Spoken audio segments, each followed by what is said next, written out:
Que a paz do Senhor Jesus esteja no nosso coração e permaneça agora e para todo sempre. Invoquemos a presença do Espírito Santo em nossa vida. Ó Espírito Santo de Deus, nós te invocamos agora em nossa vida. Entre em nosso coração, ó Espírito Santo de Deus, para que, morando dentro de nós, fazendo de nós o seu templo, tu nos ilumines, ó Espírito Santo de Deus, com a tua luz, para a tua sabedoria, com a tua inteligência, com a tua perspicácia, para que a gente possa conhecer os mais perfeitos, bons e agradáveis à vontade de Deus. Senhor nosso Deus, Espírito Santo de Deus, Filho de Deus, nós te invocamos em nossa vida, para que nós possamos conhecer os caminhos por onde devemos trilhar. Espírito Santo, sê lâmpada para os nossos pés, sê luz para o nosso caminho, e guia-nos, ó Espírito Santo de Deus, com os teus próprios olhos. Confessemos agora ao Senhor Jesus os nossos pecados. Antes declaremos que nós estamos reunidos em seu nome. Nós declaramos que estamos reunidos, Senhor Jesus, no teu nome. Todos aqueles que nessa altura estão juntos na televisão, no rádio, na internet, estão juntos, nós estamos reunidos em nome do Senhor Jesus. E quando a gente se reúne em nome do Senhor Jesus, Ele está em nosso meio, Ele está junto de nós. Aproveitemos esse instante para nós confessarmos ao Senhor Jesus os nossos pecados. Digam todos comigo: Senhor Jesus, nós confessamos todos os nossos pecados que fizemos por pensamentos, palavras, obras e omissões. Senhor Jesus, nós declaramos o nosso arrependimento. Estamos arrependidos, Senhor Jesus, dos nossos pecados. E mais, além de arrependermos, nós te pedimos as forças para não pecarmos mais. E diante da nossa confissão, do nosso arrependimento e do nosso propósito de não errarmos mais, nós te pedimos, Senhor Jesus, o perdão pelos nossos pecados, o perdão pelas nossas ofensas. Entreguemos a nossa vida, o nosso coração ao Senhor Jesus, dizendo: Senhor Jesus, nós te recebemos em nossa vida como nosso único Senhor, como nosso Redentor, como nosso Salvador, como Filho de Deus vivo. Nesse momento em que a gente reconhece Jesus como Filho de Deus, nós nos tornamos também filhos de Deus por força da sua promessa, por força daquilo que Ele nos prometeu. Esta é a melhor condição que nós temos para fazer a nossa vida, como filhos de Deus. Nesse instante em que nós nos tornamos filhos de Deus, vamos meditar na palavra de Deus, para nós seguirmos os ensinamentos de Deus em nossa vida. E eu trouxe hoje, para nós meditarmos aqui, uma palavra que está escrita no livro de Levíticos, no capítulo 25. É uma palavra muito importante, que ela se repete no livro de Levíticos a todo instante. Ele diz assim: observai os meus estatutos, guardai os meus juízos e cumpri-os, assim habitareis seguros na terra. Isso está no capítulo 25, no versículo 18. Vou ler de novo. Levíticos, capítulo 25, versículo 18. Observai os meus estatutos, guardai os meus juízos e cumpri-os, assim habitareis seguros na terra. Esta condição da gente guardar os estatutos de Deus, da gente obedecer os juízos de Deus, de nós obedecermos os mandamentos de Deus, de nós observarmos a palavra de Deus, não é somente no aspecto de sabê-las de cor, sabê-las da nossa mente, da nossa cabeça. Não. Olha o que ele diz aqui: cumpri-os, cumpri-os. Voltemos a dizer, capítulo 25 de Levíticos, no versículo 18. Olha bem o que ele diz: observai os meus mandamentos, observai os meus mandamentos, guardai os meus juízos e cumpri-os. Deus quer que a gente cumpra a sua palavra. Deus quer que a gente cumpra o seu mandamento. Deus quer que a gente cumpra o seu juízo. Sabe por quê? Porque Deus não nos colocou aqui na terra para nós agirmos de qualquer forma, de qualquer jeito, a nosso talento, não. Ele, quando nos colocou aqui, Ele deu para nós estatutos de vida. Ele deu para nós mandamentos de vida. Ele deu para nós juízos de vida, para que nós tivéssemos na nossa mente, no nosso coração, no nosso juízo, no nosso raciocínio, nós tivéssemos um norte a seguir, nós tivéssemos uma orientação a seguir daquele que nos criou. Então, quando Deus diz que Ele quer que a gente cumpra os estatutos dele, os juízos dele, o mandamento dele, é porque ele quer que a gente tenha uma vida perfeita. Tanto é que ele diz assim: e habitareis seguros na terra. Aí que vem um problema gravíssimo. Tem tanta gente que me diz assim: pastor, mas eu vou na igreja, pastor, eu tenho a minha vida dedicada a Deus, olha, eu faço caridade, eu não falo mal de ninguém, eu sou um bom filho, eu sou um bom pai, eu sou uma boa esposa, eu sou um bom esposo, eu tenho uma vida exemplar. E por que não se realiza na minha vida as promessas de Deus? Elas não são realizadas. É porque, veja bem, a Bíblia é muito clara. Nós temos de obedecer a Deus integralmente, inteiramente. Não adianta nós obedecermos certas coisas e outras coisas nós não obedecermos. A Bíblia, ou ela entra na nossa vida por inteiro, ou não entra. Cristo entra na nossa vida por inteiro, ou não entra. Eu não tenho como admitir Jesus na minha vida, uma parte dele e outra parte eu não quero. Ah, eu gosto de beijar a mão de Cristo. Não, mas eu tenho de receber Cristo de corpo inteiro na minha vida. Eu tenho de ter Cristo de corpo inteiro na minha conduta. Eu tenho de obedecer os mandamentos de Deus, todos eles, sem nenhuma abjeção por nenhum deles. Eu tenho de tê-los, todos eles na minha vida, tenho de segui-los, tenho de observá-los e tenho de cumpri-los. Para quê? Para que eu tenha vida segura nesta terra. Aí as pessoas não têm vida segura. Aí ficam dizendo: será que Deus não olha por mim? Será que Deus não está comigo? Será que Deus não está na minha vida? Nós tivemos o exemplo agora do Papa, que disse que ele atravessava um mar proceloso, um mar tempestuoso, um mar cheio de tempestade, e diz ele: e Cristo dormia no meu barco. Ele não foi sábio como foi Pedro, porque Pedro, quando foi atravessar o mar da Galileia e Jesus dormia na popa, Pedro acordou Jesus: Senhor, acorda! O Senhor não se incomoda que nós vamos a pique? O Senhor não se incomoda que nós sofremos? E Jesus acordou e acalmou o mar. E tem muita gente que sai de fininho. Jesus está dormindo, então eu não vou acordá-lo. Isso é falta de fé, isso é falta de confiança, isso é falta de entrega total a Cristo. Se nós queremos ter uma vida segura, nós devemos cumprir os seus mandamentos, devemos viver os seus mandamentos, devemos viver as suas orientações e os seus juízos, sem o que nós não vamos habitar seguros nessa terra. Então nós vimos, por exemplo, essa última renúncia do Papa. Diz ele: o mar estava proceloso, o mar estava tempestuoso e Jesus dormia. Então eu resolvi sair do barco e ir embora para descansar e largar a igreja da qual eu era o sumo pontífice. A palavra pontífice, se vocês querem saber, significa fazedor de pontes. Então ele significa que ele é o fazedor de pontes entre o mundo e Cristo. Agora, vou dizer a vocês com toda franqueza: ninguém precisa de fazedor de pontes. Ninguém precisa de ponte entre nós e Cristo. Ninguém precisa atravessar rio nenhum para chegar a Cristo. Porque Cristo está aqui, ao nosso lado, junto conosco. E Ele é que está nos pedindo a presença. Ele é que está nos chamando para nós irmos com Ele. Então o fazedor de pontes é aquele que nos afasta de Cristo. É aquele que diz assim: Cristo está tão longe de você que eu preciso fazer uma ponte para você chegar lá. Quando para se chegar em Cristo é só reconhecê-lo. Reconhecê-lo como Filho de Deus, é só recebê-lo integralmente em nossa vida. É só buscá-lo integralmente na nossa vida. É esta a presença de Cristo em nossa vida.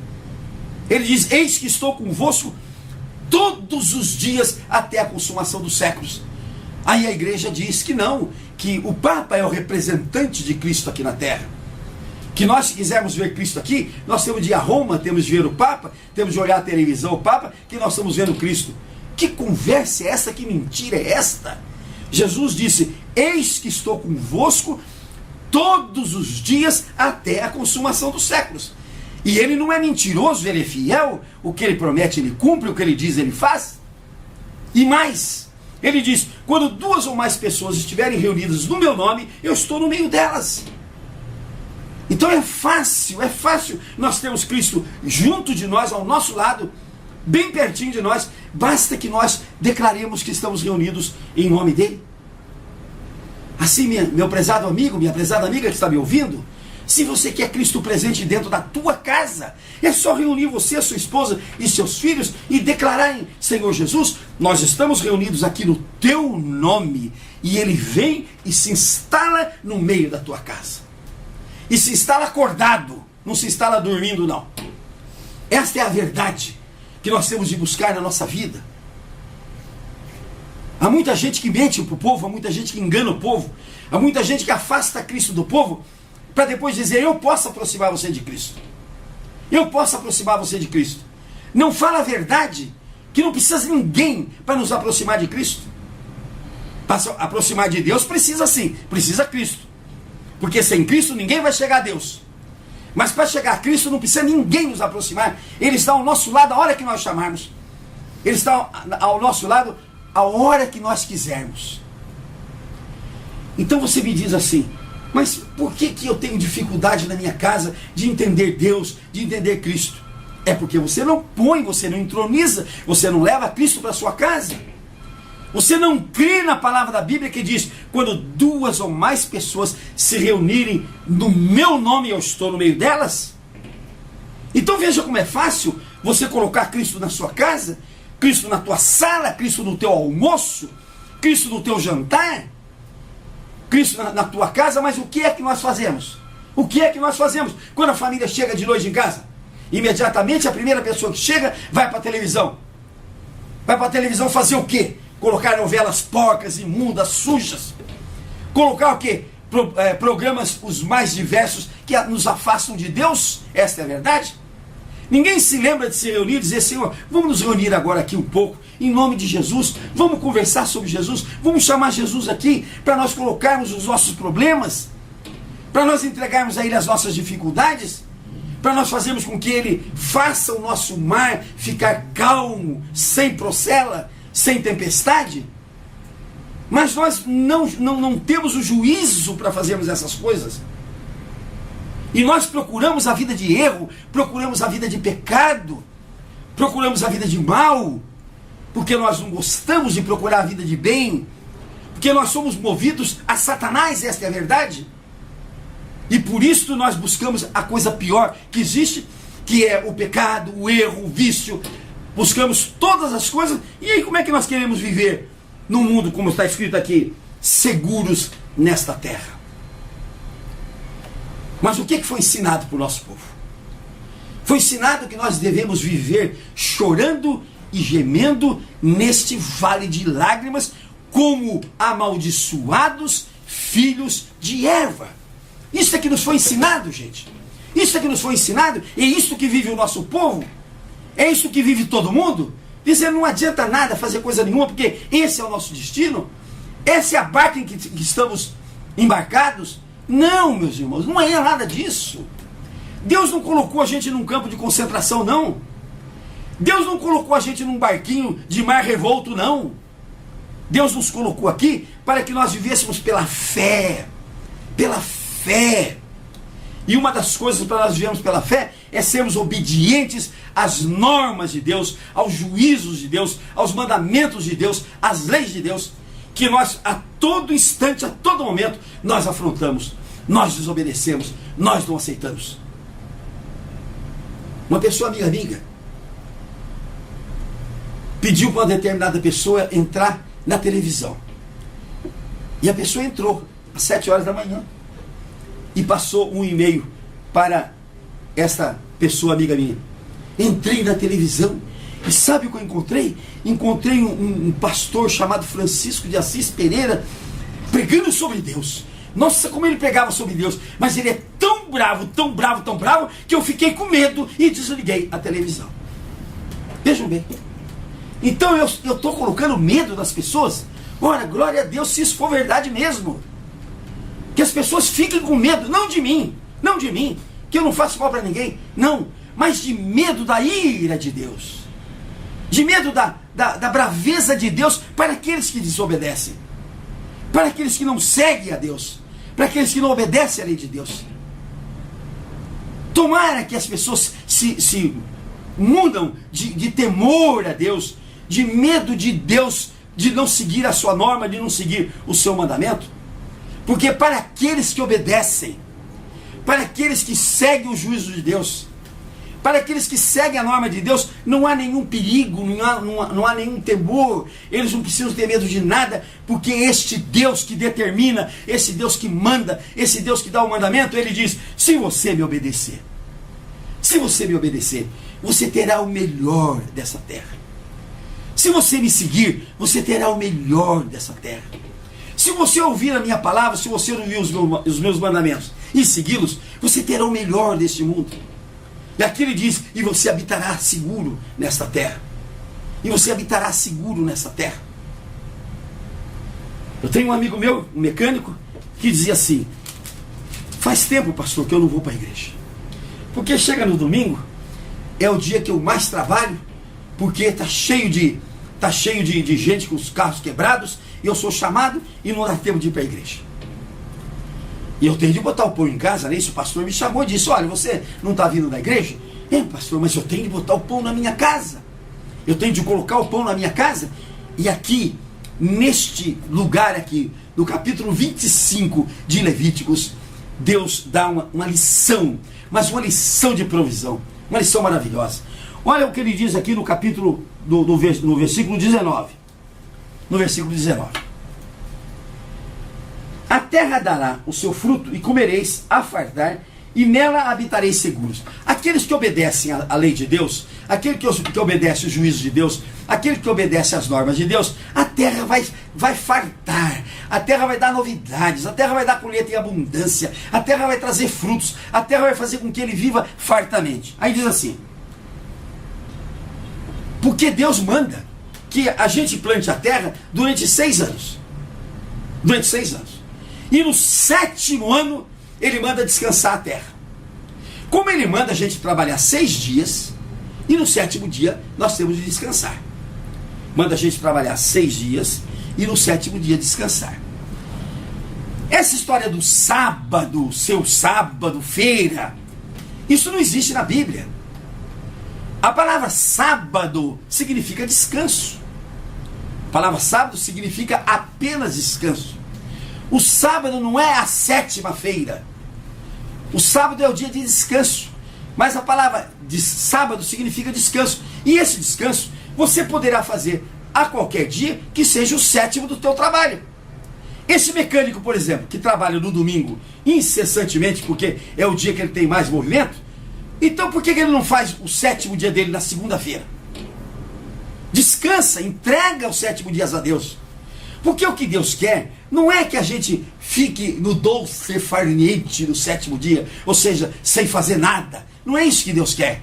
Deus quer que nós entreguemos para Ele o 7º dia. Jesus diz: o sábado é meu, eu sou Senhor do sábado. Ou seja, eu sou Senhor do teu descanso.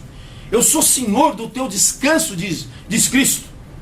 O que Ele quer, a lei de Deus é esta: você trabalha 6 dias com todo o seu afinco, com toda a sua dedicação, mas ao 7º dia do teu trabalho, pode ser segunda, terça, quarta, quinta, sexta, sábado, domingo, o 7º dia é o 7º dia do teu trabalho, Ao 7º dia, Deus quer esse dia para Ele. Não é que você vai deitar numa rede e vai ficar dormindo o dia inteiro. Não é isso que Deus quer. Deus quer o sábado para Ele. É o que Ele diz, é o mandamento dEle. E Ele promete que aquele que realmente descansar, entregar o seu dia, entregar o seu descanso, colocar na mão de Deus o 7º dia, Ele promete as maiores farturas. Porque quando Deus mandou que o judeu não plantasse no 7º ano, olha o que os judeus disseram assim: que comeremos, versículo 20, que comeremos no ano 7º, visto que não haveremos de semear, nem colher a nossa messe? Aí, olha o que Deus responde: olha, bom, o senhor quer que não plante a terra no 7º dia, no 7º ano, não é isso? O senhor quer que não plante, não quer? Tá bom, nós não vamos plantar. E o que nós vamos comer, se nós não temos colheita no 7º ano? Olha o que Deus diz no versículo 21. Então eu vos darei a minha bênção no 6º ano, para que dê fruto por 3 anos.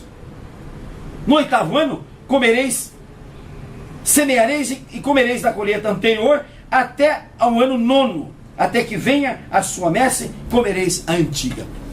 Então, Deus diz assim, não plante no 7º ano, porque eu quero a terra descansada no 7º ano. Aí os judeus dizem, mas tudo bem, nós não vamos plantar, mas vamos comer o quê, se nós não estamos plantando? Aí Deus disse, se você me obedecer, se você seguir o meu mandamento, se você seguir a minha norma, olha o que ele diz, eu darei a minha bênção no 6º ano, de modo que no 6º ano, vocês colherão por 3 anos, ou seja, colherão por 6º, colherão por 7º e colherão por 8º, até chegar a nova safra, a novidade da terra. Quando a gente obedece a Deus, e veja bem, um dos mandamentos de Deus, aquele não abre mão, que foi um mandamento que ele deu exemplo, que foi um mandamento que ele demonstrou, é o descanso, é o sábado de descanso, é o descanso do sábado, é o 7º dia entregue a Deus.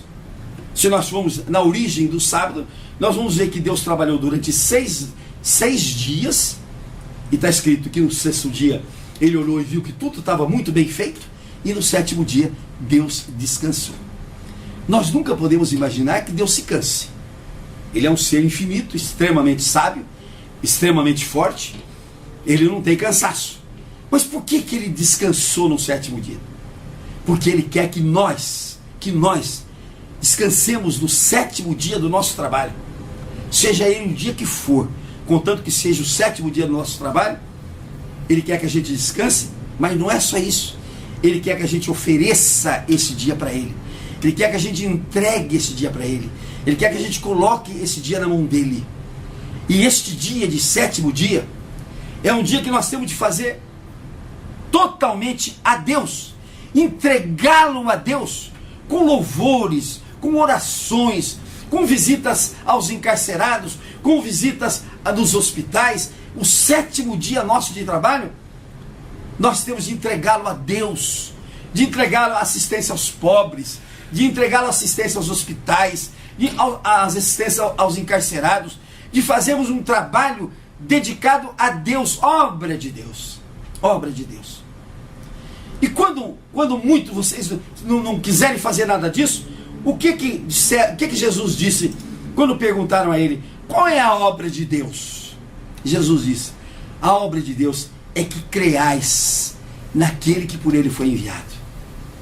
Então, se no 7º dia nós não tivermos nada para fazer, o que nós temos de fazer é reforçar a nossa fé, a nossa crença no Senhor Jesus, no Filho de Deus. E como a gente vai reforçar essa fé? Através da leitura, através de escutarmos a palavra de Deus, através de ouvirmos a palavra de Deus, através de colocarmos a palavra de Deus dentro do nosso coração, através de plantarmos a palavra de Deus dentro de nós, a fim de que esta palavra de Deus aumente a nossa fé. Aquele homem, pai daquele menino possesso, aquele menino que os apóstolos não deram conta de tirar o Satanás, ele diz a Jesus, Senhor, ajuda-me na minha falta de fé, ajuda-me na minha falta de fé. E a nossa fé, nós temos de buscar o aumento dela, nós temos de buscar que ela seja aumentada cada vez mais, através de Jesus. A Escritura manda a gente viver pela fé, qualquer que seja o nosso problema, qualquer que seja a nossa dificuldade, qualquer que seja a tempestade que nós estamos enfrentando, qualquer que seja o mundo revolto à nossa volta, qualquer que seja toda a nossa desesperança, nós temos de crer pela fé que Cristo está conosco e que Ele quer fazer com que nós vençamos. E Ele é tão minucioso na vitória nossa, que Deus diz assim, se você me obedecer no 7º dia, eu vou no 6º dia, eu vou te dar tantas bênçãos, que você viva o 6º, o 7º e o 8º dia, até chegar o fruto da tua terra. Esta é a fé que nós temos de ter em Deus. E o Satanás faz com que a nossa vida seja cercada de problemas, de dificuldades, de tudo quanto é coisa ruim, de pobreza, de miséria, de falta de dinheiro, de todos os problemas. Satanás põe a nossa volta para que a gente descreia. E quantas vezes a gente está falando de Jesus, mas a nossa vida está com dificuldade ao nosso derredor, porque o Satanás está dizendo, mas não é isso que você crê? Não é isso que você prega? Não é isso que você fala? Não é isso que você vive? Não é isso que você diz que é o teu Deus, o teu Senhor? Não é esse que vai te levar a Deus? E por que você está vivendo essa vida? Não ouçam a voz do Satanás, não. Porque essa voz é para tirar você do caminho. Essa voz é para tirar você da orientação de Cristo. Essa voz é para fazer você estremecer a sua fé. Essa voz é para fazer com que você se afaste de Cristo e diga, realmente, não adianta esperar nada. E aí nessa oportunidade existe um outro problema ainda. Se você fizer um trato com Satanás, ele na hora te acode. Ele na hora vem. Eu nunca posso me esquecer uma oração do Bispo Macedo, que me chocou muito. Ele disse, Senhor, eu estou precisando disto.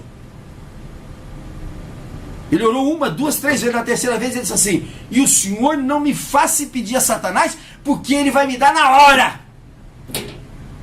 Eu fiquei chocado com aquilo, mas é uma verdade. Se você quiser fazer um trato com Satanás, na mesma hora ele te dá tudo que você quiser, só que o preço de Satanás é um preço terrível. É um preço que você não vai conseguir pagar. Você vai ter assistência por alguns dias, assistência até por alguns anos, vai ter assistência até por uma parte da sua vida, mas ele vai cobrar de você. Ele vai cobrar de você.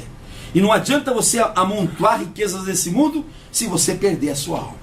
Porque este mundo, não sei quantos dias eu tenho aqui, eu estou com 78 anos, posso chegar a 100, sei lá, Deus é que sabe. Mas o que é isto? O que é isto diante da eternidade que eu tenho de passar com Deus, que eu quero passar com Deus, que eu quero passar com Jesus? O que são esses dias aqui em relação à eternidade que está prometida para mim, um galardão lá nos céus?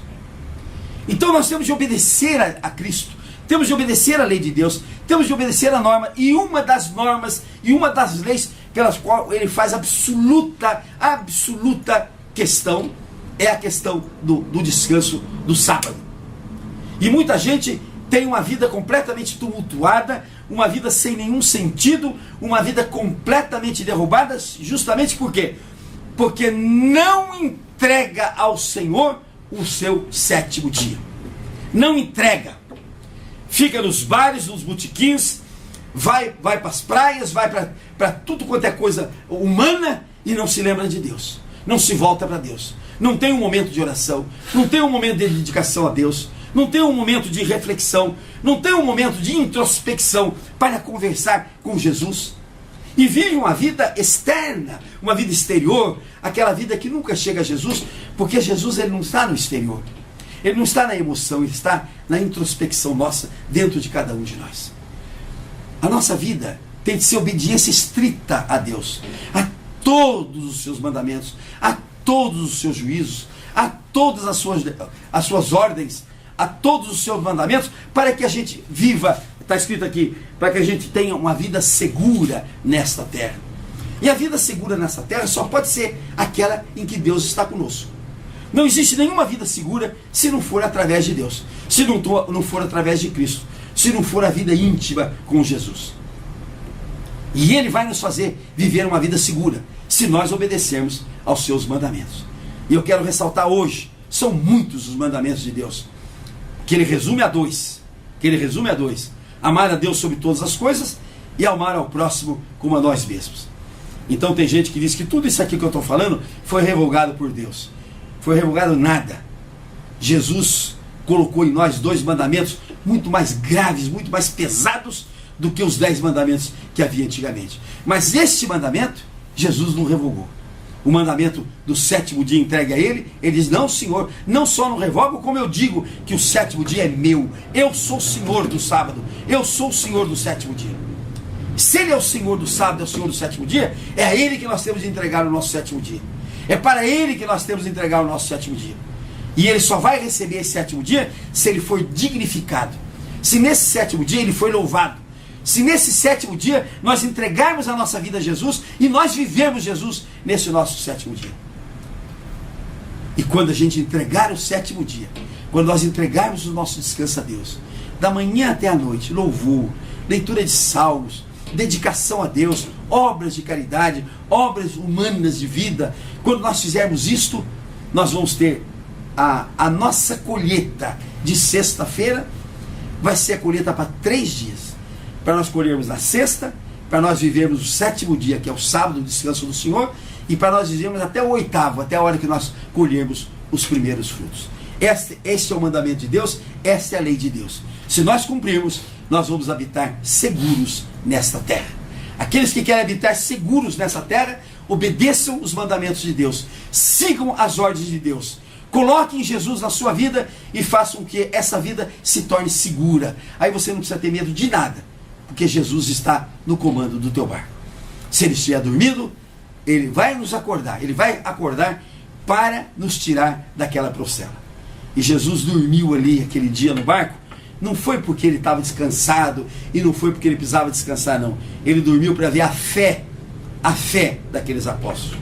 Lá em Genezaré, Pedro acordou Jesus e fez com que ele amainasse a tempestade. Agora esses dias aí, o Papa, que é o representante de Cristo na terra, segundo ele, não teve coragem de acordar Cristo. Saiu fininho do barco sem acordar Cristo. Acordemos Cristo em nossa vida. Acordemos, chamemos, invoquemos Cristo em nossa vida, que Ele virá para nos socorrer em toda e qualquer situação em que nós estivermos. Os que creem, digam amém. Amém. Digam glória a Deus. Glória a Deus. Vamos orar agora para que nós tenhamos a nossa fé cada vez mais aumentada, cada vez mais sólida no Senhor Jesus, nos mandamentos de Cristo, nas ordenanças de Deus. Ó Senhor Jesus, nós te pedimos, aumenta a nossa fé, Senhor Jesus. Faz que nós tenhamos uma fé cada vez maior, uma fé cada vez mais cheia, Senhor, da confiança em Ti, para que nós possamos, ó Senhor Jesus, viver dias de segurança aqui nessa terra, dias de abundância aqui nessa terra. Multiplica, ó Senhor Jesus, a nossa safra, a nossa colheita, para que nós possamos viver a vida em abundância que o Senhor tem para cada um de nós, que nós possamos viver uma vida completamente cheia de bênçãos, cheias de novidade de Deus, porque é isto que Deus quer para cada um de nós. Nós te pedimos, ó Senhor Jesus, no teu santo nome. Os que creem, digam amém, digam glória a Deus. Oremos agora o Pai Nosso. Pai nosso que estás no céu, santificado o teu nome.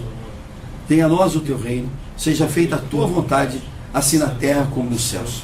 O pão nosso de cada dia nos dai hoje, e perdoa as nossas dívidas, assim como nós perdoamos aos nossos devedores, e não nos deixes cair em tentação, e nos livra, Senhor, de todo mal, porque teu, só teu, é o poder, a honra, o reino e a glória para todos sempre. Amém. Vamos aplaudir o Senhor Jesus.